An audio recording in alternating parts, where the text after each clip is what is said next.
Senhoras e senhores, Expo Cannabis Brasil, agora vamos abrir um painel. Cultura de tecidos, uma alternativa para conservar quimiotipos de cannabis.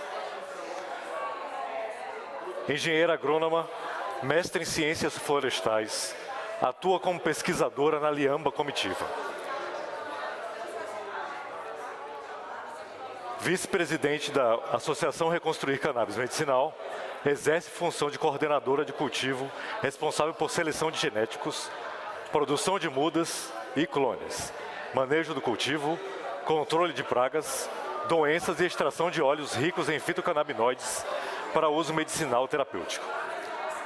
Membro do Laboratório de Estudos de Biotecnologia Vegetal, atuando como coordenadora adjunta de pesquisa, supervisora de estágio e co-orientadora de alunos em níveis de graduação e mestrado.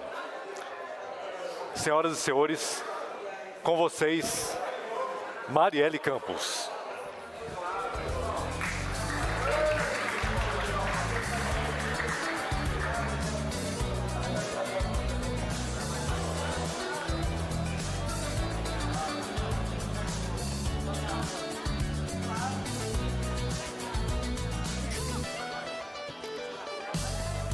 Olá, Marielle. Seja bem-vinda. Perdão. Por favor, com você a palavra.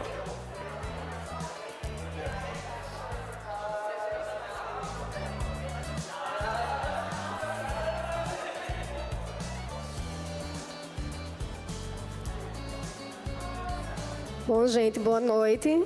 Eu sou Marielle Campos, pesquisadora da Universidade Federal do Rio Grande do Norte. E vou trazer para vocês um pouco sobre o conceito do que é a cultura de tecidos e como ele pode ser utilizado e já vem sendo utilizado no mercado da cannabis, né, para fornecer essa tecnologia, utilizar essa tecnologia fomentando a indústria da cannabis, seja para uso medicinal ou industrial. Bom, essa aqui é a minha apresentação, né? Como já foi falado, eu sou vice-presidente da Associação Reconstruir Cannabis Medicinal, que fica no estado do Rio Grande do Norte, na cidade do Natal. E trabalho na frente de pesquisa, né, da Liamba Comitiva também. E na associação, além de ser vice-presidente, eu assumo a função também de coordenadora de cultivo, executando essas atividades. E dentro da universidade, sou membro do Laboratório de Estudos em Biotecnologia Vegetal, da UFRN, coordenando algumas pesquisas que envolvem cultura de tecidos de espécies florestais nativas da Caatinga, né, da nossa região, e supervisiono os estágios de alunos lá e oriento algumas dissertações e TCCs. Então, falando do tema, né, da Expo Cannabis, que é Plantando o Futuro, a melhor maneira de nos prepararmos para o futuro é concentrar toda a nossa imaginação e entusiasmo na execução perfeita do trabalho hoje. Isso significa dizer que a gente tem que pensar na cannabis, já estamos pensando na cannabis no futuro, e precisamos concentrar o nosso trabalho hoje de planejamento, de como nós vamos fornecer toda essa genética, né, todos esses quimiotípicos que a cannabis expressa para os diversos usos dentro das possibilidades que a planta nos oferece. Então, a cultura de tecidos, ela pode ser o futuro da clonagem para a cannabis. Hoje em dia, já é feita a clonagem de forma direta, né, a propagação vegetal, mas a cultura de tecido, ela abarca a micropropagação vegetal, né, e ela pode ser uma alternativa para conservar os quimiotipos de cannabis, que são as genéticas, né, as características que expressam as riquezas dos fitocannabinoides, seja CBD, THC ou CBG. Então, vou falar sobre essa técnica da biotecnologia e como a gente pode utilizar hoje, no futuro, e já pode utilizar hoje. Qual é uma das vantagens da cultura de tecidos para uso agrícola ou para uso florestal, né? É a eliminação da área de plantas-mães e reduz a necessidade de uma quantidade significativa de água, ou seja, a gente pode economizar água através dessa técnica da biotecnologia. A gente não precisa manter essas plantas vivas, ou seja, a gente não precisa ter um espaço cheio de plantas-mães a partir dessa cultura de tecidos. Então, em termos de energia, o número de watts por metros quadrados necessário para a cultura de tecidos é apenas uma fração do que é para manter uma planta-mãe em crescimento saudável. E é importante dizer também que uma instalação média, né, de cultivo de cannabis, de 15% a 17% do espaço é utilizado para plantas-mãe e clones de vegetação. E se a gente substituir isso pela cultura de tecidos, quase todo esse espaço pode ser convertido em produção de flores, o que é uma grande vantagem para o mercado da indústria da cannabis medicinal e para fins industriais também. Então, esse é um exemplo, né, do que seria uma sala de clones, de culturas de tecido. Em instantes, né, a gente consegue organizar centenas e até milhares de unidades de clones de cannabis num ambiente controlado, com iluminação, temperatura e umidade também controladas, e a gente consegue manter esse material por meses e até anos, né, estabilizando o crescimento dessas plantas. Então, a cultura de tecidos é uma das formas mais rápidas de introdução de novas cultivares. Ao invés de a gente introduzir novas cultivares através de cruzamentos por sementes, que é a reprodução sexuada, a gente pode introduzir através das técnicas de cultura de tecido. E ela também viabiliza a conservação do germoplasma em condições seguras, ou seja, eu vou ter genéticas de interesse que não vão ser contaminadas por pragas ou doenças, por exemplo. E essa técnica, ela também facilita o intercâmbio internacional de material vegetal, porque é muito mais simples você enviar frascos, né, contendo explantes, pedaços de tecidos de planta, ou mini brotos, mini plantas para outros países, por exemplo, para fazer uma troca de material genético, do que você enviar caixas, né, ou até containers com plantas, ou enviar sementes que provavelmente não vão chegar nos países de origem ainda com viabilidade. E nos últimos anos, estima-se que 800 milhões de hectares sejam cultivados com plantas micropropagadas, seja para uso agrícola ou para uso florestal. E na América Latina, mais de 50 laboratórios estão envolvidos nessa produção, né, de micropropagação, e mais de 1.000 laboratórios em todo o mundo. Então, bilhões de plantas anualmente são propagadas através desse trabalho desses laboratórios. E a utilização dessa técnica seria a resposta a futuras necessidades de produção de cannabis em todo o mundo. Então, através da cultura de tecido e dessa propagação em massa, a gente conseguiria atender as necessidades do mercado em todo o mundo. Então, quais são os conceitos da cultura de tecidos, né? Inicialmente, a cultura de tecidos é um conjunto de técnicas biotecnológicas de cultivo in vitro, ou seja, ela é feita dentro de um vidro, em um ambiente controlado. Esse vidro pode ser uma placa de Petri, pode ser um frasco, pode ser um tubo de ensaio, onde a gente faz a inoculação, né? A gente introduz os explants, que são pequenas partes da planta que podem se multiplicar. Dentro desse ambiente in vitro, também é colocado um meio nutritivo sintético. O que é isso? São todas as necessidades nutricionais que a planta tem, a gente fornece de uma forma sintética através de meios de cultura como o MS, que é o mais comum utilizado, o WPM, que é mais utilizado para plantas arbóreas, lenhosas, e o Roglan, que é um meio de cultura para plantas herbáceas. E nesse conceito da cultura de tecidos, é importante salientar que tem que haver condições adequadas de asepsia. Então, o controle rigoroso, né, da esterilização e da asepsia é importante. Condições adequadas de nutrição e o controle dos fatores ambientais, dentre eles a luminosidade, a temperatura, a oferta de oxigênio e o controle do dióxido de carbono. E também da umidade relativa do ar no ambiente. Como a gente pode aplicar, né, essa cultura de tecido? Ela apresenta uma importância prática já há décadas dentro do mundo, né, da agrícola, E ela é utilizada também para reflorestamento e produção de silvicultura, né? Na área, por exemplo, de eucaliptos, a cultura de tecidos de brotos de eucaliptos, de explantes de eucaliptos já é bem difundida. E ela também é bastante utilizada na área científica para fazer pesquisas de base no que abarca a biologia das plantas. E ela é uma técnica polivalente. Como a gente pode ver, a gente pode utilizar essa técnica para produzir mais explants, para conservar genéticas e também para estudar, pesquisar melhoramento genético através dessas plantas. E ela também nos permite manipular essas plantas em nível molecular. Então, a gente consegue alterar, por exemplo, a expressão de metabólitos secundários, que são os nossos conhecidos, CBD, THC, os nossos canabinoides. A gente consegue, a nível molecular, manipular isso daí. E por que acontece a cultura de tecidos? Qual é o princípio biológico que nos permite fazer a cultura de tecidos? É a hipótese da totipotencialidade. O que é isso?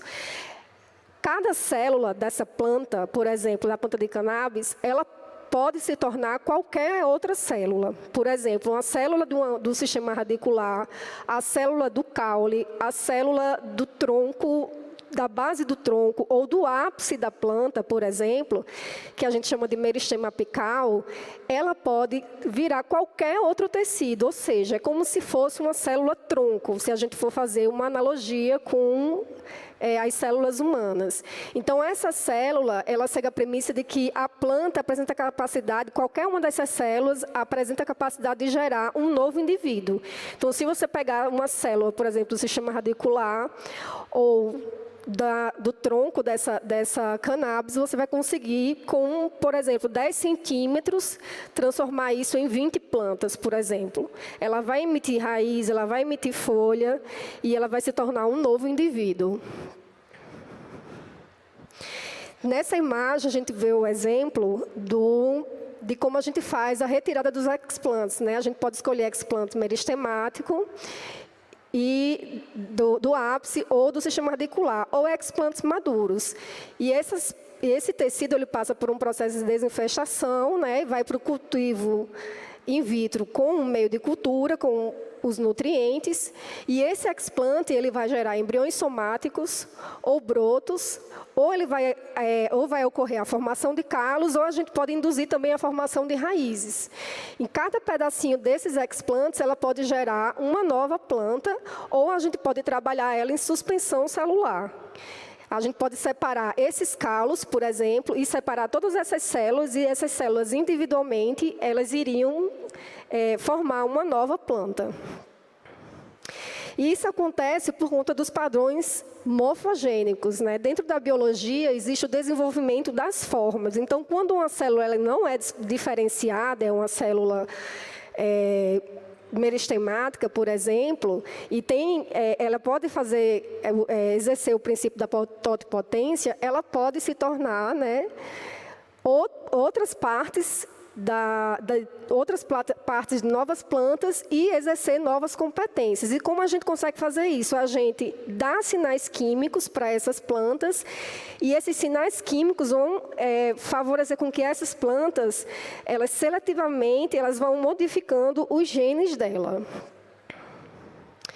E o controle dessa morfogênese é feito através de fatores internos, né, que inerentes ao explante, como o genótipo, as condições fisiológicas dessa planta e as correlações entre as células e os tecidos, além dos fatores externos também, que são extrínsecos ao explante, como o meio de cultura, onde a gente pode colocar reguladores hormonais de crescimento, e controlando as condições ambientais, como horas de luz, a intensidade da temperatura mais alta, temperatura mais baixa, por exemplo. Então, a resposta final do uso dessas técnicas vai permitir uma expressão morfogenética a partir dessas duas diferentes rotas, que é a organogênese, que é o que eu vou focar hoje, e a embriogênese somática, que é a suspensão de células. A organogênese é tecido vegetal virando outros tecidos vegetais. Então, a gente tem um exemplo aqui da bananeira, que já é cultivada no Brasil, pela Embrapa, e a gente vê a diferença do processo convencional, né, de produção de mudas. A gente vê nesse estudo que para você ter de 10 a 30 mudas, você precisa de 12 meses de trabalho, e já com a micropropagação, em 6 a 8 meses você já consegue de 150 a 300 mudas, ou seja, 100 vezes mais. Esse é um exemplo de como é feito, né, o cultivo in vitro da bananeira. Primeiro é retirado a zona meristemática, o rizoma daqui, é transferido para o meio de cultura, vai haver a brotação, né, vão surgir novas folhas, mas sem raiz. Depois a gente insere um indutor de raiz, vai haver a formação do sistema radicular e depois ela vai para a climatização. Então, a gente tem viveiros de plantas, né, dessa forma, cultivadas dentro do vidro. E nesse trabalho foi verificado que há um aumento entre 15% a 25%, né, na produção dessas plantas, se comparada para o método convencional.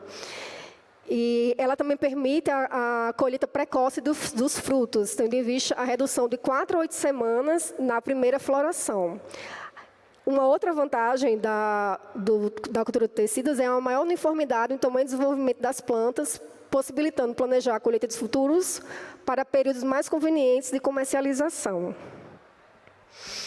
Então, os benefícios do cultivo in vitro, né, a produção de sementes isentas de patógenos e pragas, propagação rápida e eficiente, manutenção de características genéticas e a produção de metabólitos secundários de interesses, como os canabinoides, através de estresses que a gente induz a planta a produzir mais esses canabinoides.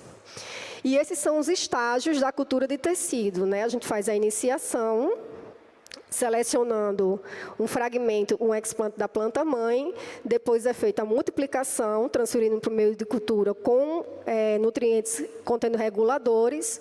Após essa etapa, é feito o enraizamento, induzido com fito-hormônio chamado auxinas, que ele promove a formação do sistema radicular. E após a boa formação do sistema radicular, essas plantas passam por um processo de aclimatação, que elas vão sair das condições in vitro para um ambiente ex vitro. E é nesse momento que a gente vai expondo gradualmente essa planta às condições ambientais. E após essa etapa, a planta já pode seguir para a área de cultivo normalmente. Então, esse é o tripé da cultura de tecidos, né? A utilização de técnicas assépticas rigorosas, formulações adequadas de nutrientes e um controle ambiental preciso. Se a gente se apoiar nesse tripé, nós teremos a garantia de produção em massa de plântulas geneticamente idênticas, que podem ser utilizadas para cultivo comercial, para programas de melhoramento genético e a manutenção de germoplasma, e também utilizada para pesquisa científica. E esses são os equipamentos básicos de laboratório que a gente precisa para poder realizar a cultura de tecidos. Autoclave, banho-maria, capela de exaustão de gases, cabine de fluxo laminar, estufa de secagem e esterilização, destilador de água, o agitador magnético, medidor de pH, porque o pH desses meios de cultura precisam ser controlados, geralmente na faixa de 5,8 a 5,6. As vidrarias e frascos para armazenamento e cultura de tecidos. E para o espaço físico, né, no caso do laboratório de pesquisa, é necessário uma sala de preparação de meio de cultura, sala de inoculação, sala de crescimento e observação e a casa de vegetação ou telado para ser feita a aclimatização. E no caso de biofábricas, que podem, por exemplo, ser o caso de associações, elas podem ter pequenas biofábricas, né, na estrutura delas, é necessário escritório, também sala de preparação, inoculação, almoxarifado, casa de vegetação ou telado.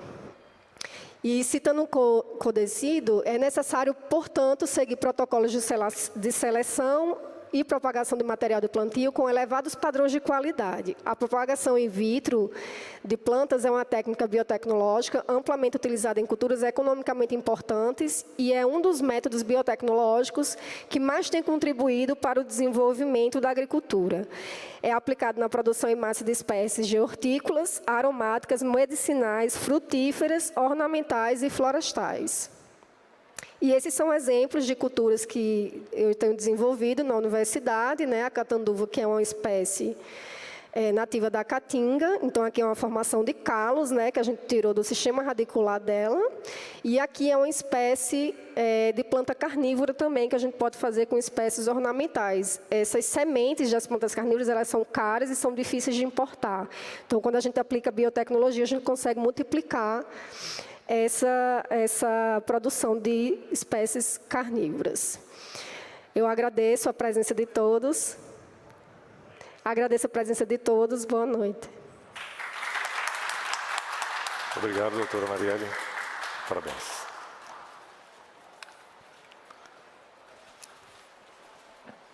Por favor. Expo Cannabis Brasil agradece mais uma participação. Agora vamos convidar